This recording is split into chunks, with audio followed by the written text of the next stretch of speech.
Yang jelas, kekuatan susu yang Anda miliki itu mempunyai karakter yang buas dan kasar. Jika sampean tidak bisa mengendalikan kekuatan yang dimiliki susu tersebut, akan berbahaya buat diri sampean sendiri maupun orang-orang yang ada di sekeliling sampean. Lalu, kekuatan susu tersebut selain berbahaya juga mempunyai khasiat yang sangat luar biasa. Tapi dia mempunyai karakter yang seperti yang saya sebutkan tadi, ungkap Pak Satrio, bla bla bla. Hal ini membuat si Dodi ini merasa bersalah karena kemungkinan meninggalnya istri dan anaknya ini gara-gara susu harimau yang dipasang pada dirinya. Kisah ini sebenarnya kisah yang sangat memilukan, yang saya sendiri membawakan sangat ikut bersedih karena hanya gara-gara kekuatan susu yang mempunyai karakter buas dan garang ini membawa korban jiwa. Seperti apa kisah selengkapnya tentang susu harimau ini? Ikuti terus channel berikut ini.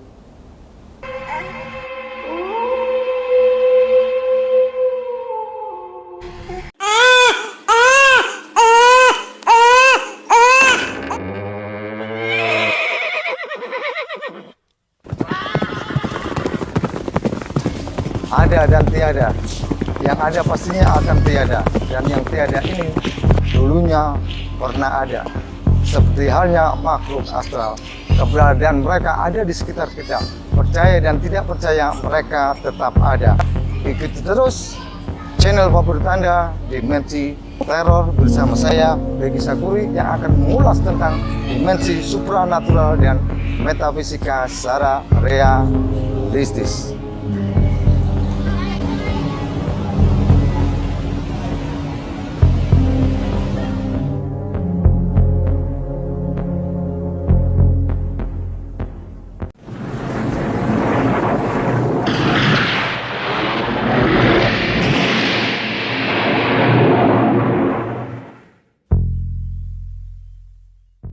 Oke, bertemu lagi dengan saya Begi Sakuri dalam channel Dimensi Teror, tema horor. Seperti biasa, saya ucapkan terima kasih kepada semua pihak, pada sobat teror semua yang ada di Surabaya, ada di Gresik, Sidoarjo, Lamongan, Malang, serta kota-kota besar lainnya. Terima kasih atas supportnya. Juga rekan-rekan kita yang ada di Tiongkok, yang ada di Malaysia, Singapura, Taiwan, dan yang lainnya yang telah mensupport channel ini dengan subscribe, like, share, dan komen. Ayo rek, absen ya. Komen yang banyak dan absen. Jangan lupa kasih nama dan kota Anda, sehingga silaturahmi kita bisa berjalan dengan baik. Dukungan Anda tetap kami nantikan, karena dengan dukungan Anda bisa menjadi semangat kami, tim kreatif, untuk bisa menyajikan tema-tema yang lebih menarik tentang dunia supranatural dan metafisika. Ayo rek, ayo gitu loh ya, dukung kami ya. Kembali ke kisah. Nama tokoh akan kami samarkan, sedangkan lokasinya tidak. Kisah ini diawali oleh saudara Dodi. Dodi ini merupakan prajurit angkatan laut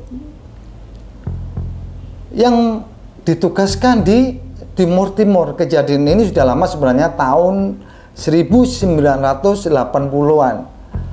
Saat itu Dodi ini mengikuti pendidikan jalur tamtama dan dinyatakan lulus. Setelah dinyatakan lulus dari pendidikan, Dodi ditugaskan ke Timur. Pada tahun itu sudah diketahui oleh kita semua keadaan Timur seperti apa. Banyak sekali prajurit-prajurit kita yang gugur di medan pertempuran karena saat itu sebelum merdeka seperti saat ini, Timur merupakan daerah konflik, banyak pemberontakan di sana sini yang menginginkan lepasnya tim-tim dari Republik Indonesia. Setelah jadwal penugasan Dodi ke tim-tim ini sudah jelas, orang tua dari Dodi ini menyarankan Dodi untuk mencari syarat atau piandel keselamatan pada seseorang. Kebetulan di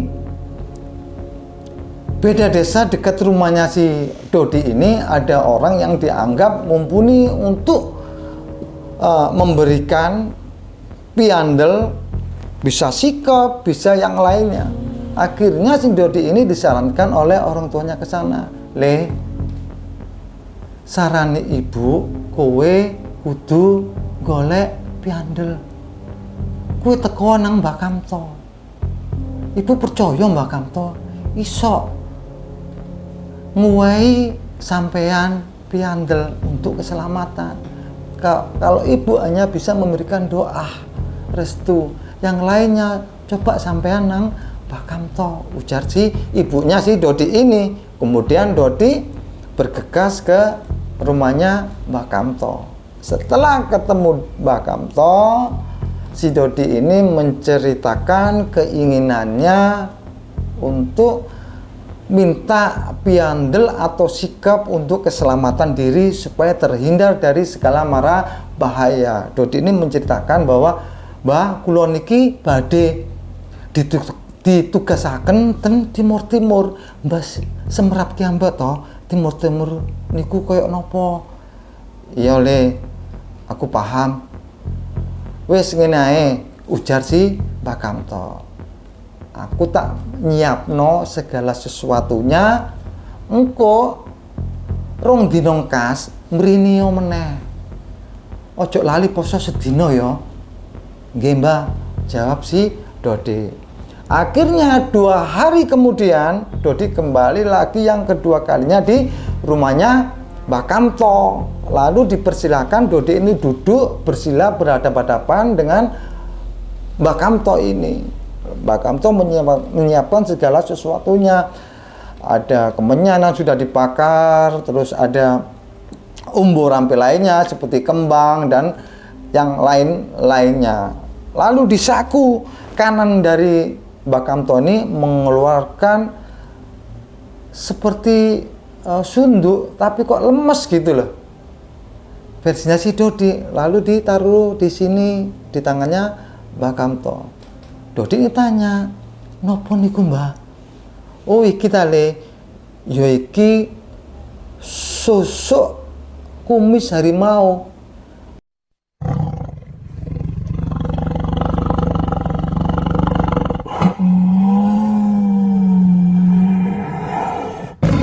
Ya Mbah iki ngarani susuk harimau. Susuk iki sing kate tak susukno nang sampean.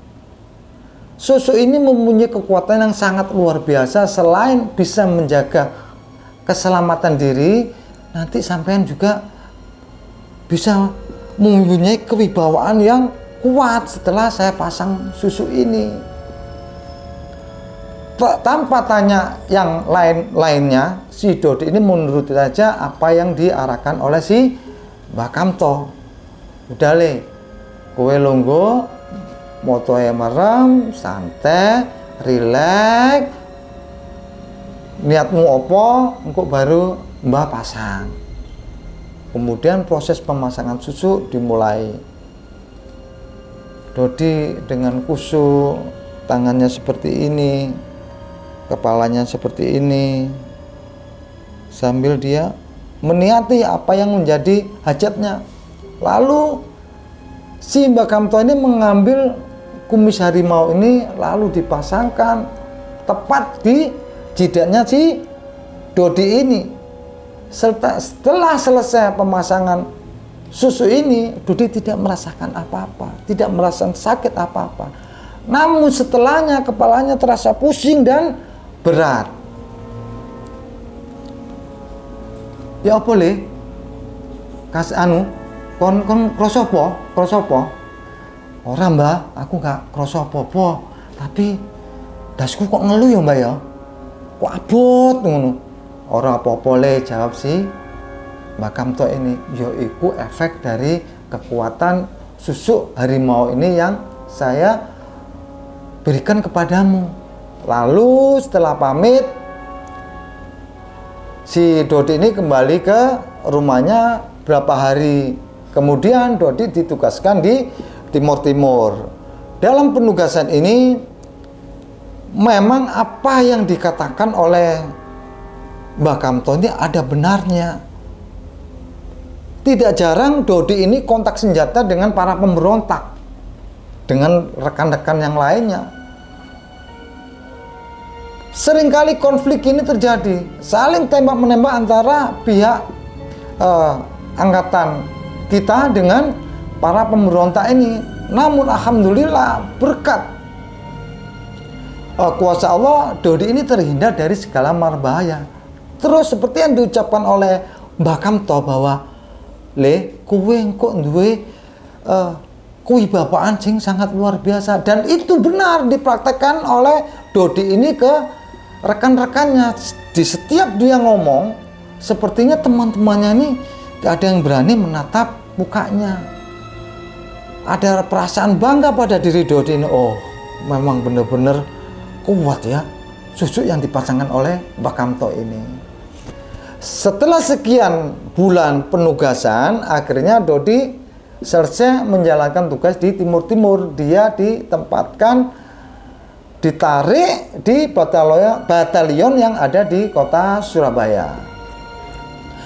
Setelah dinas di Surabaya, tidak lama kemudian si Dodi ini ketemu sama seorang cewek yang akhirnya cewek ini menjadi jodohnya. Sebut saja cewek ini bernama Rini.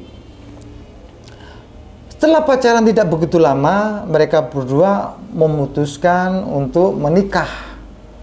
Sementara setelah mereka menikah, si Dodi ini tinggal bersama mertuanya, karena Dodi ini kan berasal dari Jawa Tengah. Di saat dia bertugas di Surabaya, dia tidurnya di mes. Setelah menikah, mereka tinggal bersama mertuanya yang berada di daerah Surabaya Barat. 1 tahun kemudian setelah Rini dan Dodi menikah, Rini hamil 1 bulan, 2 bulan, 3 bulan, 4 bulan, sampai 9 bulan. Akhirnya si Rini ini merasa perutnya mulas-mulas. Setelah diperiksakan ke dokter, dokter menyatakan bahwa Rini sudah waktunya untuk melahirkan. Selama ini Rini menurut Dodi orangnya ceria, orang yang selalu agresif dan tidak pernah mengeluhkan apa-apa tentang dirinya. Dia sehat, dia kuat, sampai sebelum dibawa ke rumah sakit ini pun si Rini ini masih kuat untuk berjalan. Karena ini anak pertama, biasanya si istri ini minta ditemani oleh suaminya. Akhirnya Diki mengikuti Rini masuk ke bilik dokter tersebut. Beliau ini karena tergabung dalam angkatan laut, ya tahu sendirilah rumah sakit apa yang dirujuk oleh si Dodi ini. Setelah melahirkan, bayinya selamat, tapi si Rini tiba-tiba tidak sadarkan diri dan lemas. Kagetlah si Dodi ini, loh, dok, kenapa istri saya, dok? Dokternya juga bingung, loh, kok dia begini? Loh, lalu dari hubungan ini akhirnya si atas inisiatif Dodi juga si dokter ini, ayo dipindahkan, akhirnya si Rini ini dipindahkan ke ruang ICU. Beberapa hari si Rini dirawat di ruang ICU, tapi kesehatannya tidak membaik, malah semakin memburuk dan drop, sampai pada akhirnya Rini dinyatakan meninggal dunia. Kagetlah dan lemeslah si Dodi ini setelah tahu bahwa si Rini istrinya ini meninggal.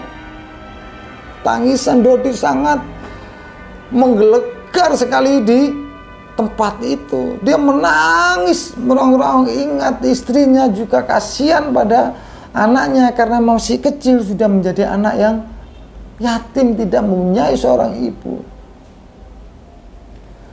Hari demi hari setelah meninggalnya si Rini ini, Dodi menjadi orang yang pendiam. Dodi menjadi orang yang malas untuk melakukan apa-apa, pikirannya blank, sampai dia cuti kedinasan karena peristiwa ini. Teman-temannya datang untuk menguatkan, di sing sabar yo, di sing kuat yo, kabeh kucoboan teko sing kuwasa.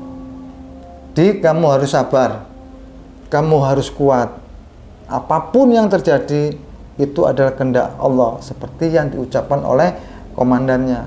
Dodi hanya manggut-manggut, tapi pikirannya kosong karena dia sendiri tidak, gimana gitu, susah untuk diungkapkan karena baru kehilangan orang yang dicintainya. Berjalannya waktu, akhirnya pelan-pelan Dodi ini bisa menetralisir keadaan. Sedikit mungkin dia bisa bergaul sama sesama temannya. Dia sudah masuk ke tempat kerjanya. Dan hiburannya setelah dia pulang yaitu bayinya yang diberi nama Perkasa. Kenapa diberi nama Perkasa? Dengan alasan supaya anak ini besarnya menjadi anak yang kuat, anak yang perkasa, sanggup menghadapi rintangan, sanggup menghadapi segala cobaan yang dihadapinya. Berselang 3 bulan setelah kelahiran si Perkasa ini, tiba-tiba Perkasa ini muntah. 1 hari sampai 2 sampai 3 kali. Si Dodi ini juga mertuanya ini bingung, karena selama Dodi ini dinas di rumah, Perkasa ini dirawat oleh si ibu mertuanya. Ibu mertuanya ini sangat sayang pada si Perkasa ini karena Perkasa ini merupakan cucu pertama dari mereka. Setelah Perkasa ini sering mengalami muta-muta, kemudian dengan jika si Perkasa ini dibawa ke dokter. Versinya dokter, kemungkinan Bu, ini saya periksa tidak apa-apa, kemungkinan gak cocok susu. Coba ibu ini siapa? Ibu ini menjawab, saya mertuanya. Oh ya, gini Pak ya, coba nanti anaknya Bapak dikasih susu yang merek. Akhirnya pulang dari rumah sakit, Dodi membeli susu yang dimaksud dokter tadi. Dikasihlah susu putra ini sesuai saran dari dokter tersebut. Namun anehnya si Perkasa ini mengalami peristiwa seperti sebelumnya. Dia muta-muta lagi,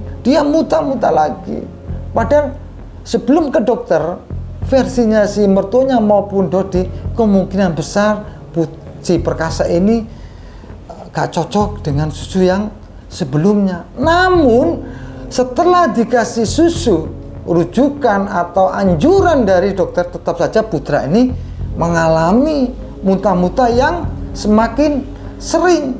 Lalu dibawalah Perkasanya di rumah sakit, di mana ibunya melahirkan dulu, lalu dirawatlah si putra ini. Lebih jelasnya seperti apa kondisi dari perkasa ini? Apakah perkasa ini bisa sembuh dan membaik atau sebaliknya? Ikuti terus channel berikut ini.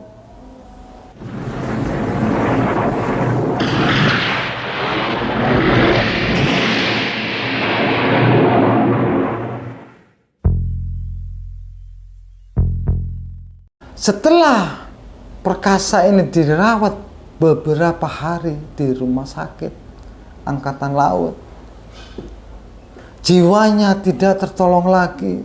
Blar, blar, blar, sok nasi Dodi ini belum genap 100 hari meninggalnya istrinya. Sekarang ganti anaknya yang meninggal dunia. Siapa sih yang sanggup menerima keadaan seperti ini? Musibah berturut-turut menimpa si Dodi ini. Dunia semakin gelap. Langkah Dodi seperti tidak bertenaga setelah mendengar anaknya satu-satunya meninggal. Sejak meninggalnya perkasa ini, semakin terpuruklah Dodi ini. Dia semakin jauh dari keramaian. Dia selalu merenung, dia selalu menyendiri.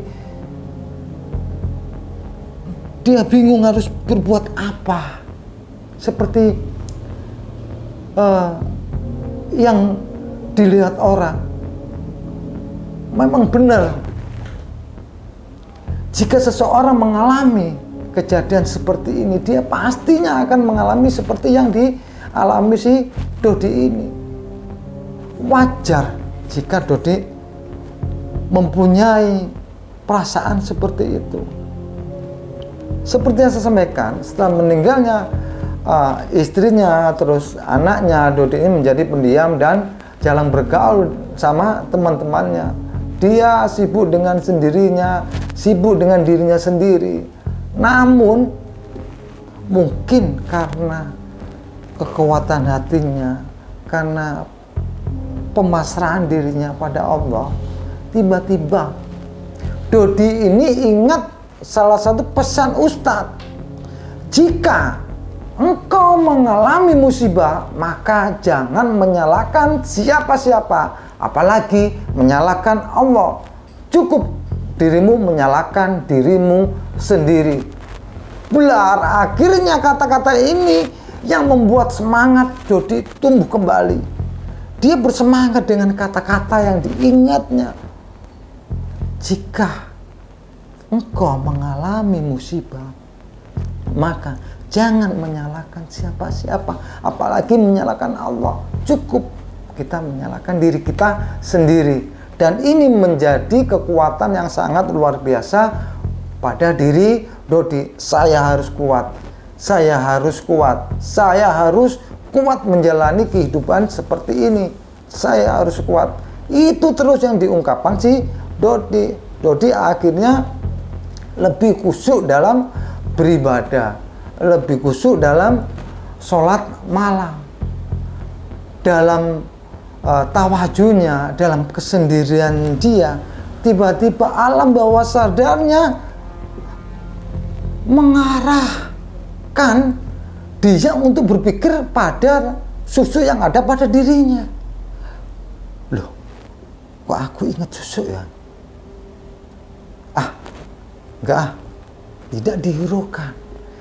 Tapi seringkali pada saat dia melakukan tawajud pada malam hari, bayangan susu, bayangan Mbah Kamto ini semakin kuat dan semakin jelas ada di pikirannya. Lalu dengan instingnya dia mengatakan, oh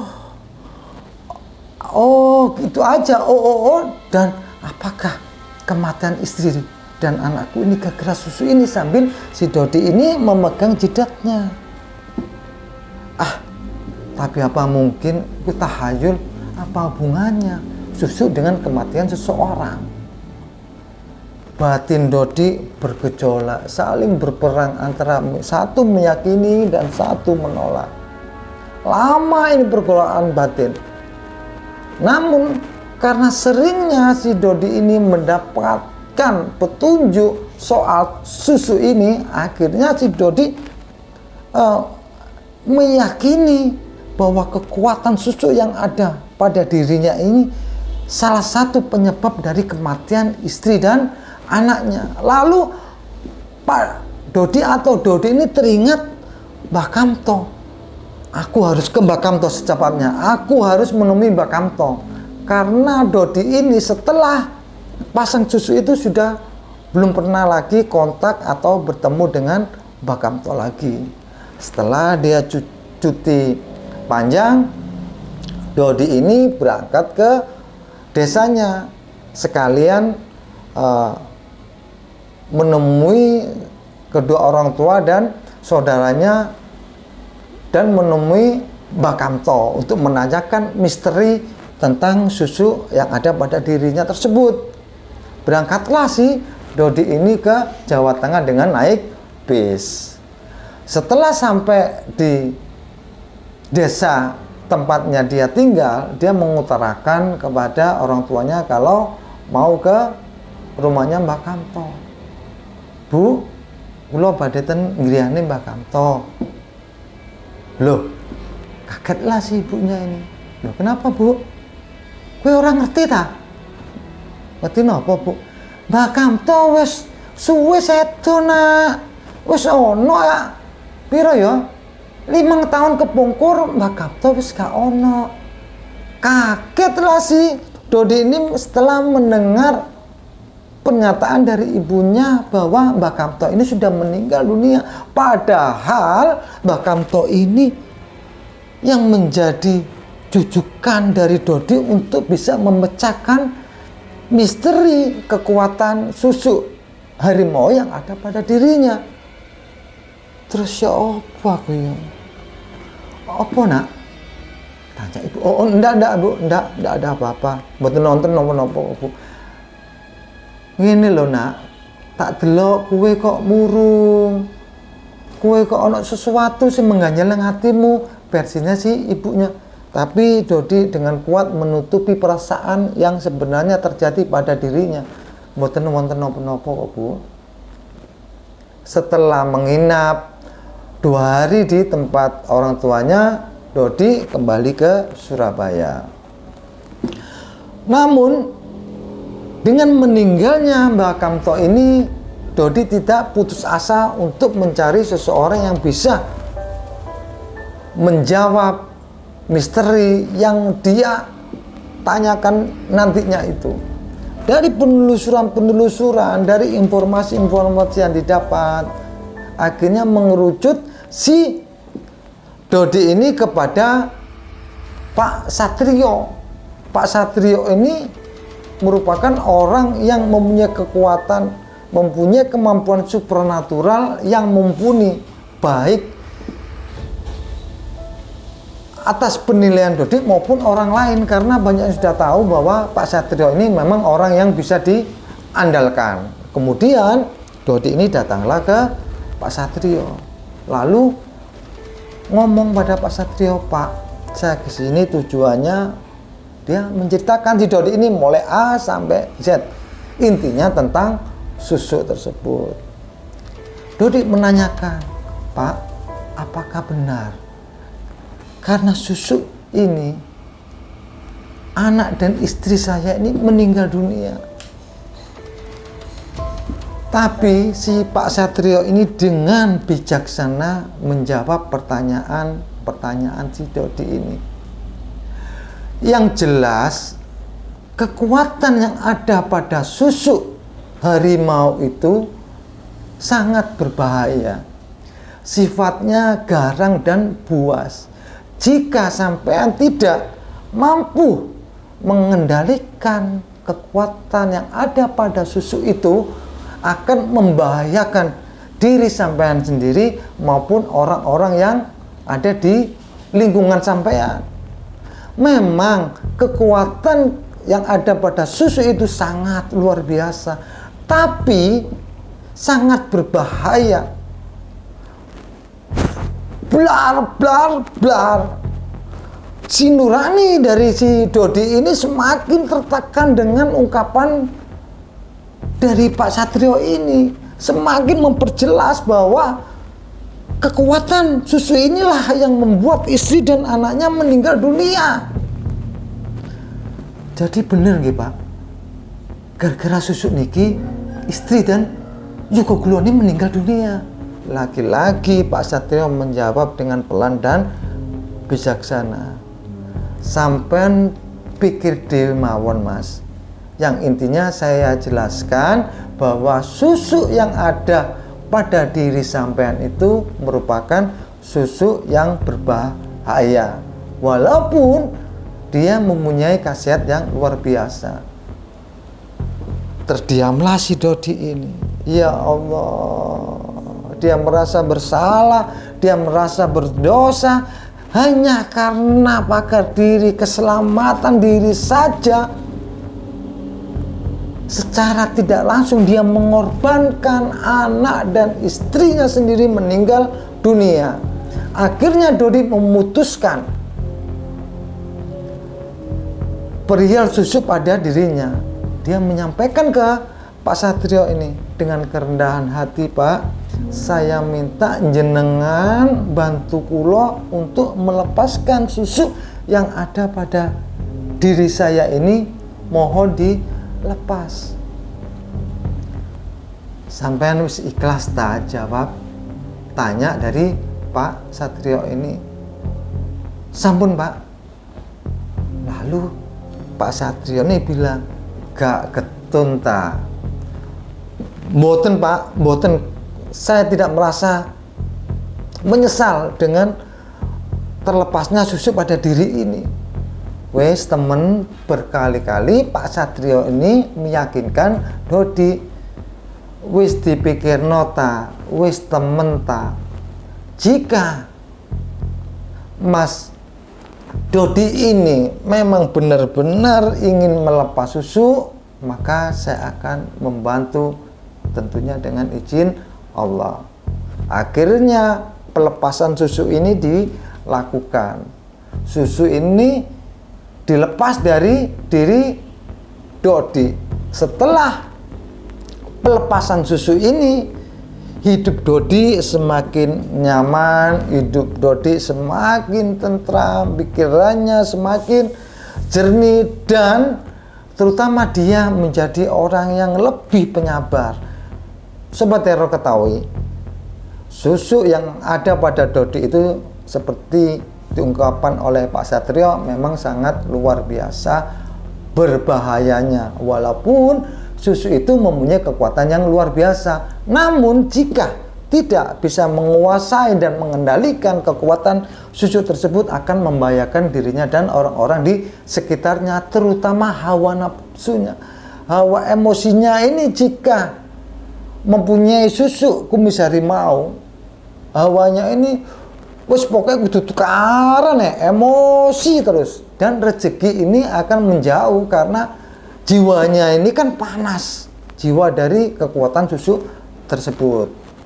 Sebelum saya akhiri kisah tentang susu harimau ini yang penuh dengan kesedihan, penuh dengan keharuan, saya sendiri membawakan merasa bagaimana gitu ya, bagaimana juga saya ini juga mempunyai istri, juga mempunyai anak yang bagaimanapun juga selalu mencintai anak dan istrinya seperti yang dilakukan oleh si Dodi ini. Dodi ini merasa kehilangan karena dia sangat mencintai istri dan anaknya. Seperti biasa Sobat Teror semuanya, ambil sisi positifnya dan buang sisi negatifnya. Pasti adalah dari kisah ini yang bisa diambil poin-poin positifnya. Saran saya untuk Sobat Teror semua, jika Anda ingin memasang susu, alangkah baiknya dipikirkan terlebih dahulu efek-efek negatifnya, jangan efek positifnya aja. Dukung selalu channel ini karena dukungan Anda merupakan semangat kami untuk lebih berkreatif lagi. Akhirul kalam, assalamualaikum warahmatullahi wabarakatuh. Sampai berjumpa kembali.